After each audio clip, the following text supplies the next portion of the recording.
हमारे घर की जो लेडीज़ होती हैं, हमारी मदर्स, हमारी सिस्टर्स बहुत ज़्यादा इस चीज़ पे कॉन्संट्रेट करती हैं तैयार होने के ऊपर, कॉलर जाने के ऊपर, खुशबू लगा के मगरिब के टाइम पे, ईशा के टाइम पे जाती हैं, रात 12 बजे के बाद फिर घर पे वापसी होती है। तो गली गली में पॉलर है। गली गली में कॉलर, तो मैं इसलिए बड़ा नहीं बोलूँगा, मैं नॉर्मल बात बोलूँगा। अगर वो नॉर्मल कभी कभार इतनी ऊपर चली जाती है बात कि जान का खतरा हो जाता है। तो टंडो आदम में एक पॉलर था, ब्यूटी पॉलर, सही। फायजा ब्यूटी पॉलर, कि जो भी उस पॉलर के अंदर दुल्हन बनने को जाती थी और जब उसकी रुखसती होती थी वो उसी वक्त मर जाती थी। है? तो एक साहब थे, उनकी शादी हुई।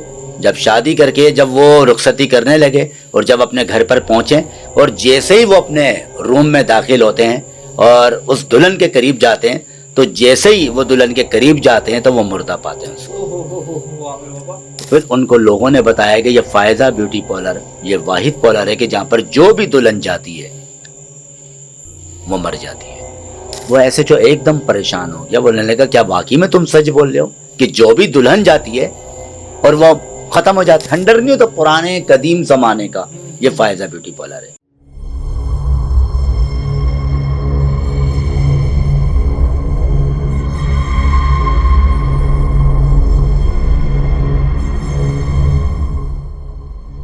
अस्सलाम वालेकुम, कैसे हैं आप लोग? खैरियत से हैं? मैं हूं आपका होस्ट सैयद मोहम्मद अहमद। नाज़रीन, हर बार की तरह इस बार भी हमारे पास गेस्ट मौजूद हैं आमिर बाबा, जिनसे सुनेंगे हम स्टोरी।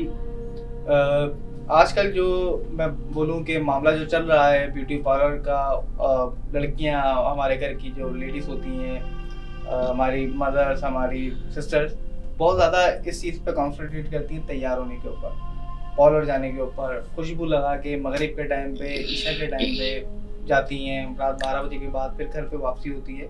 ये जो टाइम होते हैं ना, इस बीच में बहुत सारे आपके साथ हादसे हो जाते हैं। तो इसी तरह से आमिर बाबा हमारे साथ आज मौजूद हैं। इसी तरह का एक वाकया आपको सुनाएंगे कि एक हमारी जो बहन थी, उनके साथ क्या ऐसा वाकया हुआ है कि उनकी ज़िंदगी ख़राब होते होते बची है। अस्सलाम वालेकुम आमिर बाबा। जी वालेकुम सलाम अहमद भाई। कैसे हैं आमिर बाबा? खैरियत से हैं? अल्लाह का शुक्र है, आप ठीक हैं? अल्हम्दुलिल्लाह। आमिर बाबा, एक बड़ा नॉर्मल टॉपिक कहूँगा क्योंकि अब तो बहुत नॉर्मल बात हो गई, ब्यूटी पार्लर आना जाना और घूमने के लिए जाना, आपको टाइम नहीं देखना। अब तो गली गली में पार्लर है। गली गली में पार्लर, तो मैं इसलिए बड़ा नहीं बोलूँगा, मैं नॉर्मल बात बोलूँगा। मगर वो नॉर्मल कभी कभार इतनी ऊपर चली जाती है बात कि जान का खतरा हो जाता है। इस बारे में क्या कहेंगे आप? अहमद भाई, हमारे एक जानने वाले थे, ठीक है, तो वो रहते थे टंडो आदम में। टंडो आदम में तो टंडो आदम में एक पार्लर था, ब्यूटी पार्लर। सही। Faiza beauty parlour. सही। ठीक है। अच्छा, बड़ा मशहूर था वो। और वहाँ एक छोटा सा एक गांव है, टंडो आदम एक छोटा सा है। तो वहाँ जितनी भी शादियां होती थी ज्यादातर, तो वो मशहूर बहुत था, तो जितनी भी दुल्हनें होती थी वो पार्लर से ही तैयार। बस कह लें कि गांव का सबसे बड़ा पार्लर वही था। गांव का सबसे बड़ा और मशहूर पार्लर था, फायजा ब्यूटी पार्लर। अच्छा, उसकी एक खास बात अहमद भाई, जो खास बात ये थी कि जो भी उस पार्लर के अंदर दुल्हन बनने को जाती थी और जब उसकी रुखसती होती थी वो उसी वक्त मर जाती थी। है? उस पार्लर की ये खास बात थी। मतलब आप वहां पर पार्टी मेकअप करवा लें, ठीक है ना, या कुछ भी मेकअप करवा लें, लेकिन जो दुल्हन मेकअप करवाती थी शादी का, वो शादी की रात रुखसत होकर अपने घर जाती थी ससुराल। क्या वजह कि मर जाती थी? वो मर जाती थी। तो ऐसे ही तकरीबन वहां पर 8 से 10 वाकयात हो गए थे फायजा ब्यूटी पार्लर पे। अच्छा। तो एक साहब थे, उनकी शादी हुई। जब शादी करके जब वो रुखसती करने लगे और जब अपने घर पर पहुंचे और जैसे ही वो अपने रूम में दाखिल होते हैं और उस दुल्हन के करीब जाते हैं, तो जैसे ही वो दुल्हन के करीब जाते हैं तो वो मुर्दा पाते हैं उसको। आमिर बाबा। वो एकदम परेशान होगा कि ये क्या हुआ, अभी तो बिल्कुल सही थी, रुखसत होकर आई हैं और जब मैं यहाँ पर आया हूं तो वो एकदम मुर्दा पाई गई। तो फिर उनको लोगों ने बताया कि ये फायजा ब्यूटी पार्लर ये वाहिद पार्लर है कि जहां पर जो भी दुल्हन जाती है वो मर जाती है। क्या वजह है? इसकी वजह बताइए, मतलब कि डायरेक्ट मर जाती है? चलेंगे बीमार हो, कोई मामला हो? तो उन साहब ने इलाके का एक थाना था, उनके एसएचओ को कॉल की और बताया कि मैं अभी शादी करके और अभी रुखसत होकर मेरी वाइफ अभी आई है और जैसे ही मैं घर के अंदर दाखिल हुआ हूं तो वो खत्म हो गई है। तो वो एसएचओ ने उनसे ताज़ियत की कि भाई मुझे बड़ा अफसोस हुआ कि आपकी मिसेस की डेथ हो गई है और अभी रुखसती होकर आई है। तो उसने कहा कि मैं रिपोर्ट दर्ज करवाना चाहता हूँ, एफआईआर कटवाना चाहता हूँ। अच्छा। तो वो एसएचओ बोलने लगा आपकी तो घर के अंदर डेथ हुई है, तो आप किसके खिलाफ क्या केस बनाएंगे, किसके खिलाफ एफआईआर कटवाएंगे? तो उन साहब ने एसएचओ को बताया कि हमारे मोहल्ले में एक ब्यूटी पार्लर है फायजा नाम का, हाँ। वहां पर जो भी दुल्हन जाती है वो शादी की रात मर जाती है। वो एसएचओ एकदम परेशान हो गया, बोलने लगा क्या वाकई में तुम सच बोल रहे हो कि जो भी दुल्हन जाती है और वो खत्म हो जाती है? तो वो एसएचओ ने बोला कि आपके घर का एड्रेस क्या है। उसने अपने घर का एड्रेस बताया तो एसएचओ अपनी पूरी टीम के साथ उसके घर रवाना होता है। ये कोई गैर मामूली वाकया है वो। जब पूरी टीम उसके घर पर आती है तो वो देखती है कि वाकई में उसकी बीवी मुर्दा हालत में है। तो एसएचओ उससे सवाल करता है कि ये पार्लर कहां पर है, हमें भी बताएं, हम वहां को जाएंगे और जायजा लेंगे। तो पूरी टीम और वो शख्स जिसकी बीवी की डेथ हुई है वो गाड़ी में रवाना होते हैं फायजा ब्यूटी पार्लर पे। जब वो अहमद भाई फायजा ब्यूटी पार्लर के जब करीब जाते हैं तो क्या देखते हैं गाड़ी से उतर कर के एक खंडर नहीं हो तो पुराने कदीम जमाने का ये फायजा ब्यूटी पार्लर है। जबकि आप तो देखते हैं कि आजकल के दौर के तो जो पार्लर होते हैं बड़े रोशनियों वाले होते हैं, जगमग, बड़े शीशे लगे होते हैं, टिप टॉप होते हैं। लेकिन ये जो पार्लर था ये बड़ा पुराने जमाने का था, कदीम जमाने का।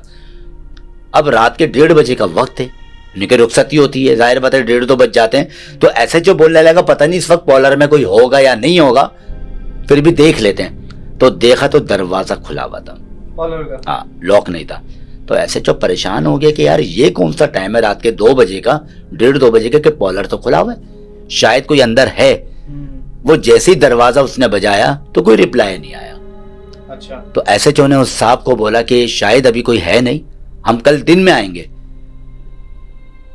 तो उस आदमी ने बोला कि नहीं अंदर कोई है, क्योंकि लॉक नहीं है। तो फिर दोबारा दरवाजे को दस्तक दी तो अंदर से एक खातून की आवाज आती है। वो कहती है कि जी कौन? तो एकदम एसएचओ एकदम परेशान हो जाता है, बोलता है वाकई में यहां पर कोई है इस वक्त, सही बात है, क्या आवाज आई है? तो एसएचओ बोलता है कि हम थाने से आए और हमने आपसे बात करनी है, दरवाजा खोलें। तो अंदर से आवाज क्या आ रही है मालूम है? वो औरत कह रही है कि जिस काम से आए हैं कोई फायदा नहीं है, वापसी चले जाएं। औरत को कैसे पता लगा कि मतलब कि आप जिस काम से आए हैं उस काम का कोई फायदा नहीं है, आप लोग वापसी चले जाएं। तो ऐसे जो बोलने लगा कि मैडम आप दरवाजा खोलें, हमें अपना काम करने दें, वरना हम दरवाजे को तोड़ देंगे। तो अंदर से औरत की आवाज आती है कि दरवाजा तो खुला हुआ है, आप अंदर आ सकते हैं। जब यह बात सुनकर एसएचओ अपनी टीम के साथ दरवाजे के अंदर दाखिल होता है तो अहमद भाई क्या देखता है कि सामने दरवाजा खोलते ही एक औरत काले सूट में, जैसे काला बुरखा नहीं होता, काले सूट में और लंबे लंबे बाल, और वो सामने खड़ी हुई है। अच्छा। और एसएचओ उसको देखकर एकदम परेशान हो जाता है और घूरता है और वह पहचान जाता है कि ये औरत नहीं है, ये औरत नहीं है, कोई चुड़ैल जैसी कोई एक होती है ना कि एक चुड़ैल नुमा औरत, एक शबी चुड़ैल, बस ये वो है, ये आम औरत नहीं है। उसने उस औरत से पूछा कि आप यहां पर क्या करती हैं? तो उस औरत ने बोला कि मैं मालकिन हूं यहां पर।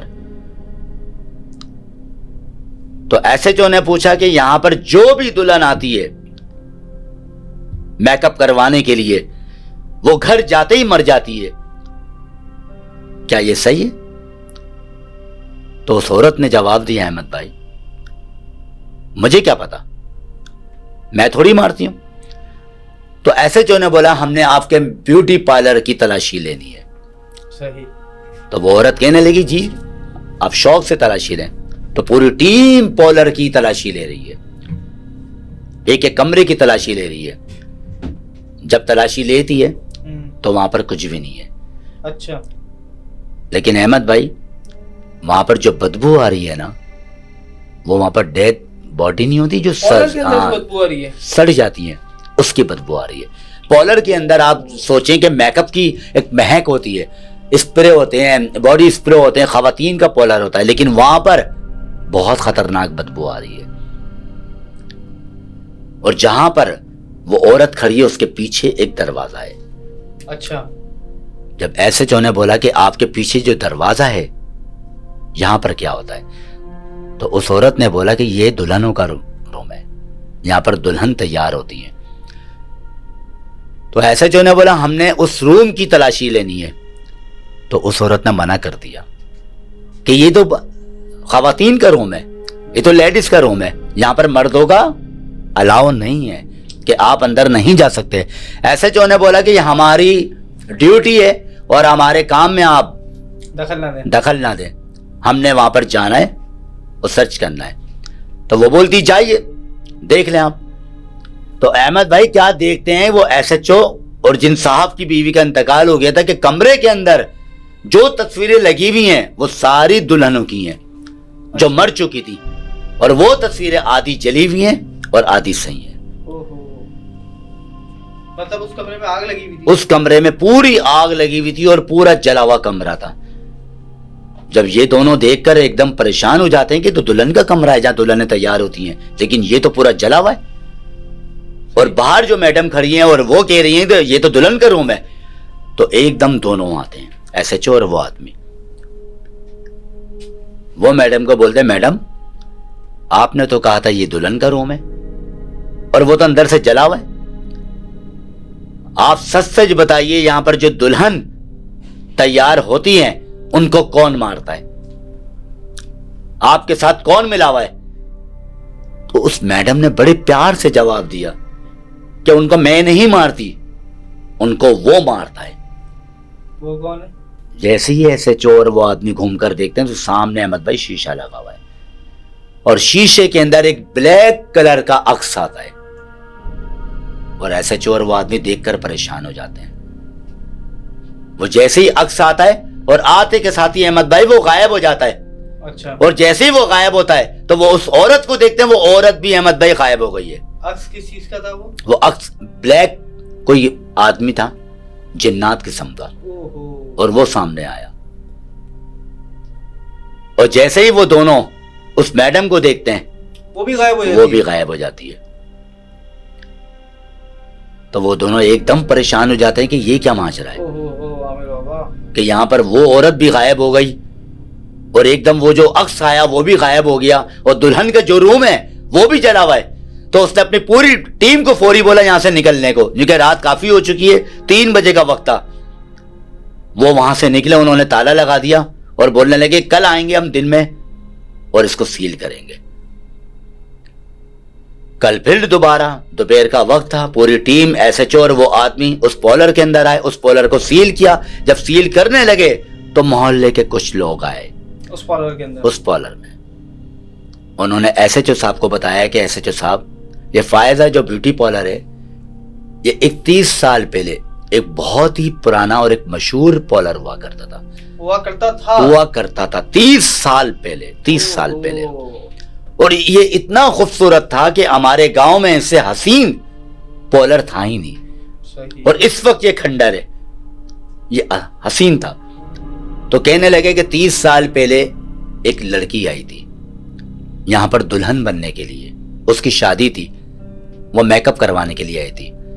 और अहमद भाई उसका नाम भी फायजा था। अच्छा। तो जब वो मेकअप करवाने के लिए आई तो एकदम उस बिल्डिंग के अंदर आग लग गई थी।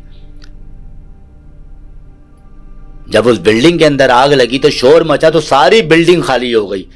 पार्लर में जो भी लोग थे काम करने वाले वो सब नीचे चले गए, लेकिन उस लड़की को नहीं पता था कि बिल्डिंग में आग लगी है, न कि वो उसी रूम में दाखिल थी जो जला हुआ रूम था। वो उसी रूम में दाखिल थी। काफी देर हो गई, वो इंतजार करती रही कि कब आएंगी वो जो मेरा मेकअप करेंगी।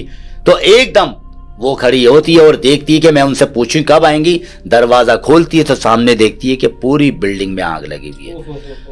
और अहमद भाई आग इतनी शदीद है कि ना वो बाहर जा सकती है और ना नीचे से कोई अंदर आ सकता है। तो क्या हुआ, एकदम आग ने उस लड़की को लपेटे में लिया और वो दुल्हन जो मेकअप करने के लिए आई थी वो जलकर राख हो गई। ओहो, फिर वही दुल्हन जो अहमद भाई, वो जो फायजा नाम की लड़की जो दुल्हन थी, वही मैडम थी। ओहो, वो उसकी रूह थी जो गायब हो गई। नहीं कि उसने फैसला कर लिया था अहमद भाई, फैसला कि अगर मैं दुल्हन नहीं बनी तो मैं किसी को भी दुल्हन नहीं बनने दूंगी।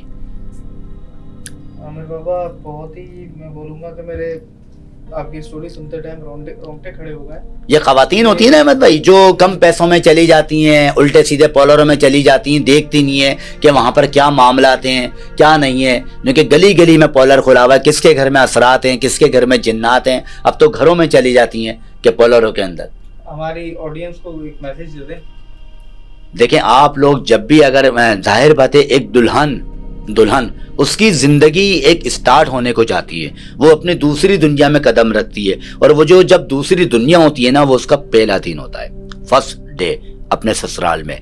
तो आप सोचें अगर आप उसको एक दूसरी दुनिया में जन्म देने के लिए जा रही हैं, वो अपनी जिंदगी का एक पहलू स्टार्ट कर रही है, अपनी जिंदगी का एक नया रुख स्टार्ट कर रही है अपने शौहर के साथ, अपने हस्बैंड के साथ और अपनी नई फैमिली के साथ। अगर आप उसके साथ जिंदगी स्टार्ट करने से पहले उसकी जिंदगी खत्म कर देंगे तो सोचें आप।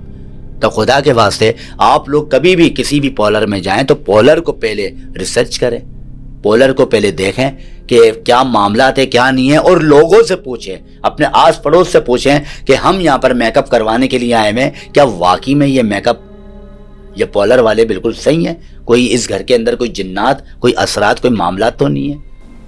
इस तरह के आपने आमिर बाबा से सुनी स्टोरी कि ये मामला कोई नॉर्मल मामला नहीं है। बहुत बड़ी बात है कि वहाँ पे लड़कियाँ तैयार होती थी और उसके बाद वो मर जाती थी। आप भी ख्याल करें इस चीज़ का कि कभी भी किसी पॉलर में किसी भी जगह पे जाएं तो देख के जाएं कि कोई ऐसी चीज़ ना हो कि आपको बाद में इसमें नुकसान हो। फिर मिलेंगे किसी और स्टोरी में। अल्लाह हाफिज़।